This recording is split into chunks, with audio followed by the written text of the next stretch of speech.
All right, buckle up, everybody, because today we're diving deep into a question that's both kind of mind-blowing and maybe a little bit freaky.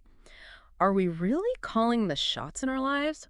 Or are we all just, well, pawns in some kind of bigger game? Oh, yeah, the age-old question of free will.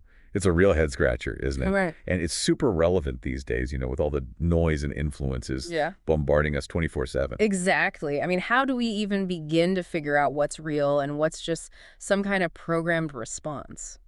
Well, lucky for us, we've got a guide for this deep dive.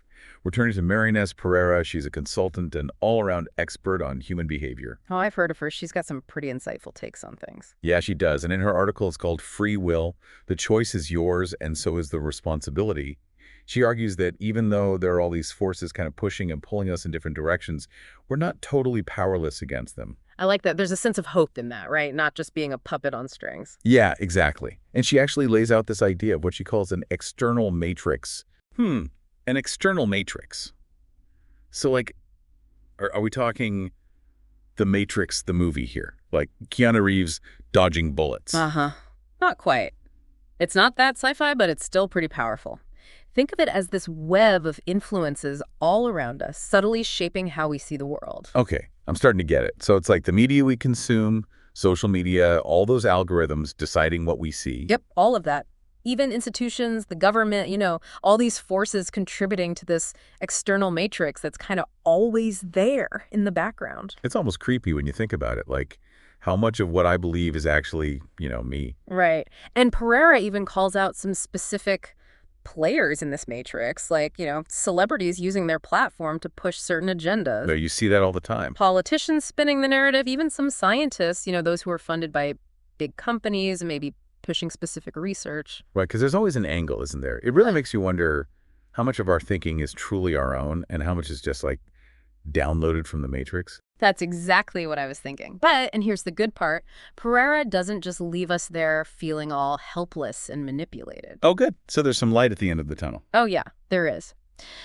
She introduces this idea of what she calls an inner compass. It's kind of like our internal defense system against all that external pressure. Okay, an inner compass. Now I'm really intrigued. Tell me more. Well, it's all the stuff that makes you, you. Your experiences, your values, what you know, and maybe most importantly, how you think. Your critical thinking skills. So it's not just about soaking up information, but actually processing it, questioning it. Exactly. Not just being a sponge, right? You're going to be an active participant in what you let into your mind and how you interpret it. I'm with you on that. So how do we build up this inner compass? Where do we even start? Well, Pereira has a pretty interesting suggestion. Ready for this? She says one of the best ways to strengthen your inner compass is through reading, specifically classic literature. Really? Classic literature? Why that? Because she says those books, they wrestle with big moral questions, different perspectives, and they really challenge the way we usually think about things. Right. They make you think outside the box, don't they? Not just accepting things at face value. Exactly. She uses this example, George Orwell's 1984. Have you read that one? Yeah, years ago. A little bit creepy, if I remember right. Big Brother and all that. It is, but it's brilliant, too, because it shows how easily manipulation can happen, when information's controlled and people just blindly follow along. So reading classic literature is like a workout for our minds. It helps us spot those red flags, right? The things that don't quite add up. That's a great way to put it. It's like training ourselves to be more aware of the matrix around us. So it's not just about escaping into a good book. It's about equipping ourselves to navigate the real world. Totally. It's making me think about all the stuff that shaped my own worldview. The books I've read, the people I've met, even the mistakes I've made. It all kind of feeds into that inner compass. For sure. All those experiences, they shape how we see things, how we react, how we make choices. Absolutely. And Pereira really believes that cultivating this inner compass is key to actually having free will in a world that's constantly trying to, program us. It's like the million-dollar question, isn't it? Are we ever really free? Or are we just responding to some pre-programmed code? That's the heart of it, right? And Pereira doesn't shy away from that question at all. She's honest about how powerful those external forces are, but she's also adamant that we can make conscious choices even in the face of all that pressure. So it's like she's saying, yes, the matrix exists, but you've got the power to unplug. Exactly. And she uses this really interesting analogy to illustrate her point. She talks about soccer fans and mob mentality. Oh, I can see where she's going with this. Yeah. You know, how people can get so caught up in the energy of a crowd that they do things they'd never do on their own. That's it. Mm-hmm. And it's not just soccer fans, right? It happens in all sorts of situations. It shows how groupthink can overpower our individual judgment. Even when something feels wrong, we go along with it just because everyone else is. It's almost like our critical thinking takes a back seat to the need to belong, to fit in. Yeah, exactly. But Pereira's message isn't about giving up and just accepting that fate. It's about realizing we're not powerless. We can wake up, we can learn to question, we can seek out different perspectives. It's about becoming aware of the currents that are pulling us along and then making the conscious decision to swim against them, if that's what our inner compass tells us to do. I like that, the swimming analogy. It's about those moments where you have to step back and ask yourself, wait, is this really what I believe? Or am I just going with the flow? That's a great question to ask ourselves regularly, I think. But here's the thing, and this is where Pereira's argument gets really interesting. It's not just about recognizing we have free will. It's also about owning the responsibility that comes with it. Right. It's like two sides of the same coin. You can't have one without the other. So it's empowering in a way to know we have choices, but it also puts the burden on us to make those choices wisely. Totally. And I think that's what makes this whole conversation so important. It's not just some abstract philosophical debate. It's about how we live our lives every day, every decision, every action. It's a reflection of our free will. It makes you really stop and think, doesn't it? It does. And Pereira actually points out that sometimes people go along with opinions they don't even agree with just because it's easier or they're afraid to rock the boat. Yeah, I can see that. It's human nature, right? We want to be liked. We want to fit in. It takes courage to stand up for what you believe in, especially when it's unpopular. Absolutely. But that's kind of the point, isn't it? Pereira is saying that real freedom comes from having the guts to think for yourself, even when it means going against the grain. That resonates with me. It's like, are you living someone else's truth or your own? And that brings up another point. How many times have we all been in situations where we knew something was wrong but didn't say anything? Oh, too many times, probably. It's that internal struggle, right? Do I speak up and risk the consequences, or do I stay silent and keep the peace? Tough choices, for sure. And I think that's a great segue into the next part of Pereira's argument, because she actually offers some concrete steps we can take to break free from the matrix, to strengthen that inner compass. Okay, I'm all ears. What's the game plan? Well, it all starts with, get this, active learning. And she doesn't just mean, hitting the books or getting another degree, although that can definitely help. Right. She's talking about this constant engagement with the world, like really being curious, asking questions, digging deeper into things that spark your interest. So like being an active participant in your own learning, not just passively absorbing stuff? Exactly. And especially these days, with information overload coming at us from every direction, it's more important than ever to be picky about what sources we trust. No, absolutely. We can't just swallow everything whole, right? Got to be a little skeptical. Exactly. We got to develop that critical eye, considering biases, checking facts, all that good stuff. It's like building your own internal BS detector. I love that, the BS detector. It's like becoming your own personal fact checker. Right.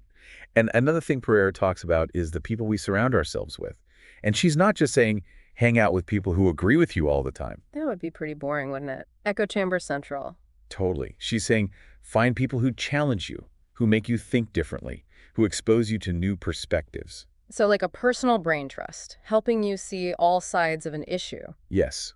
And it's not just about having different opinions. It's about engaging in those conversations, even when they get a little uncomfortable. Right, because that's where the real growth happens, right? When you're pushed outside your comfort zone. Totally. It reminds me of this time I was working on this project, and I had this idea, and I thought it was, brilliant, Don't we all have those moments? Right. But I shared it with my team, and one of my colleagues, who I really respect, he totally disagreed with me. Oh, that's got to sting a little. It did. At first, I was kind of defensive. But then we talked it through, and I realized he had some really valid points that I hadn't even considered. So what happened? Did you scrap the whole idea? Well, I ended up reworking the whole thing. And honestly, the final product was so much better because of his feedback. It was a good lesson in being open to different viewpoints, even when it's tough to hear. It's like that saying, iron sharpens iron.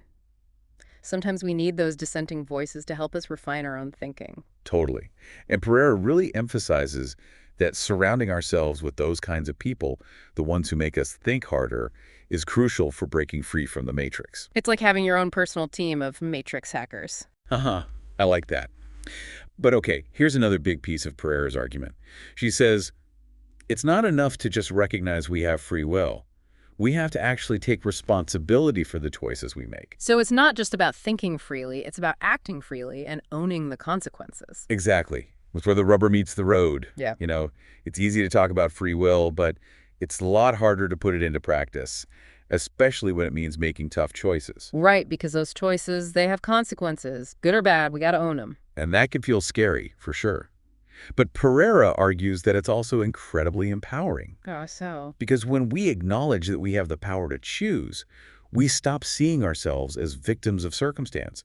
We become active participants in creating our own lives. So it's like taking ownership of the narrative instead of letting the matrix write it for us. Exactly. And that's what makes this whole conversation so exciting, I think. It's not just about escaping some external matrix. It's about realizing we have the power to create the reality we want. You know, as we're talking, I keep coming back to how tough it can be to actually question the matrix. Like, not everyone is going to be on board with these ideas. Oh, yeah, for sure. And Pereira acknowledged that. She knows there's going to be pushback, especially from folks who benefit from keeping things the way they are. Right, because if you're profiting from the system, why would you want to change it?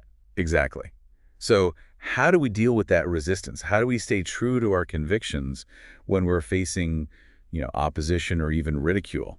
It's a tough one for sure. I mean, nobody likes being told they're wrong, right? Right.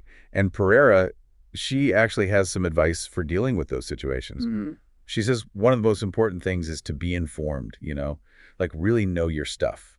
So it's not enough to just have an opinion. You got to be able to back it up with facts and evidence. Exactly. Because when you're well informed, you can articulate your views in a way that's clear and, convincing. It's like you're speaking from a place of knowledge, not just emotion. Right. And, sometimes you got to pick your battles. There are times when it's worth engaging in a debate and times when it's better to just, walk away. Yeah, sometimes people just aren't ready to hear what you have to say. Exactly. And even if you don't change someone's mind right then and there, just the act of questioning can have an impact. So like planting a seed, maybe it'll sprout later on down the road. Exactly. And I think that's why Pereira talks about creating our own matrix, one that's built on truth, critical thinking, and individual empowerment. So like building a better system, a better way of being in the world. Yeah, exactly. And if we could design this ideal matrix, where do you think we should start? Oh, that's a big question. But I think education is a good place, right? Not just the traditional kind, but really teaching kids how to think critically, how to question everything. Totally. Imagine a world where curiosity and open-mindedness are like the core values of education. That would be awesome. It would. And I think we also need to be more conscious of how we consume media. Like, not just taking everything at face value, but really being aware of biases, seeking out different perspectives, all that. Yeah, becoming more discerning consumers of information. Not just letting the algorithms dictate what we see and believe. Right. And this might sound cheesy, but I think this ideal matrix needs to be built on community and collaboration. Like, we can't do this alone, right? Absolutely. We need each other. We need to build networks of people who share our values, who challenge us to grow, and who support us when things get tough. It's like finding your tribe, those folks who get it, who are on the same wavelength. Yeah. And I think that's ultimately what Pereira is getting at. She's not just warning us about the matrix. She's inviting us to create something better. To co-create a new reality. Exactly. And I think that's a really hopeful message. It is. It's like she's saying, hey, things might be messed up right now, but we have the power to change them. Yes. We have the power to choose, to think critically, and to build a world that's more just, more equitable, more aligned with our values. And that's a pretty inspiring way to wrap up this deep dive, I'd say. What do you think? I totally agree. It's been an awesome conversation, really thought-provoking. Thanks to Marynês Pereira for giving us so much to think about, and to all of you out there for joining us on this journey. Remember, the choice is always yours. Awaken to your own power, cultivate that inner compass, and go out there and create the matrix you want to live in.